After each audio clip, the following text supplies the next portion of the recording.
sanksi peringatan keras terakhir kepada Hasyim Asyari.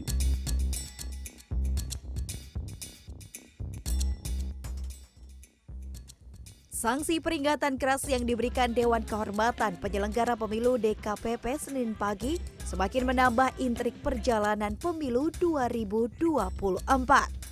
Proses pendaftaran Capres-Cawapres di KPU Oktober lalu karena dinilai telah menyalahi prosedur yang berlaku.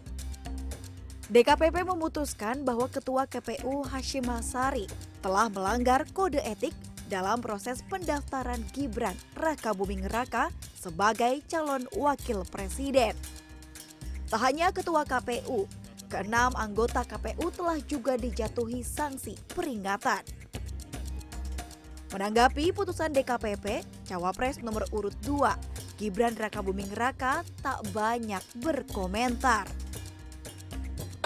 Yang DKPP ya nanti kami tindak lanjuti ya. Tindak lanjuti mas gimana mas?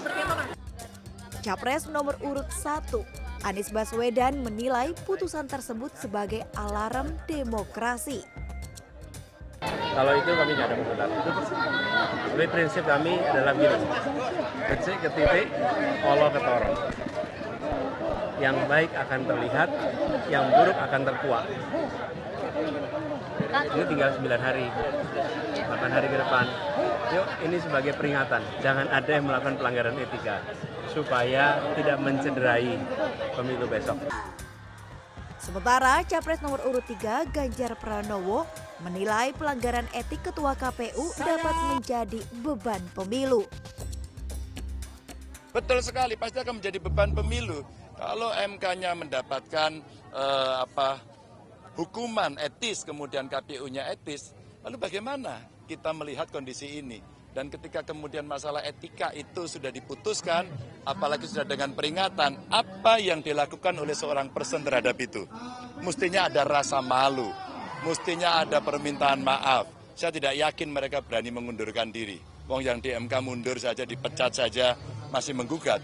Saya tidak tahu apakah negeri ini sudah betul-betul kehilangan etika dan moralnya. Maka ini peringatan yang sangat keras dalam proses demokrasi. Segera mari kita tobat, mari kita sadar untuk kembali pada track yang benar. Merespon putusan DKPP, pakar hukum tata negara UGM Zainal Arifin Muhtar menilai putusan Dewan Kehormatan Penyelenggara Pemilu soal pencalonan Gibran sebagai cawapres dinilai sangat terlambat. Gibran tetap tidak bisa dibatalkan kepesertaannya sebagai cawapres, meski lahir dari aturan yang cacat etika. Kedua, memang yang bikin ribet adalah kita tidak punya konteks aturan implikasi yang jelas dari pelanggaran etik itu dikonversi menjadi apa implikasi hukumnya. Lagi pula kan ini bukan kesalahan etik pertama yang berkaitan dengan itu kan, karena ada juga sebelumnya Mahkamah Konstitusi. Dan sayangnya sama Mahkamah Konstitusi juga terkesan menghindari, kemudian tidak memutus sama sekali. Sebenarnya untuk saat ini saya kira harus dijadikan sandaran buat publik, ya, bahwa bagaimana mungkin kita memilih orang yang cacat secara etik, dan yang kedua bagaimana mungkin kita membiarkan kandidat pemimpin yang sengaja merekayasa kecacatan etik itu.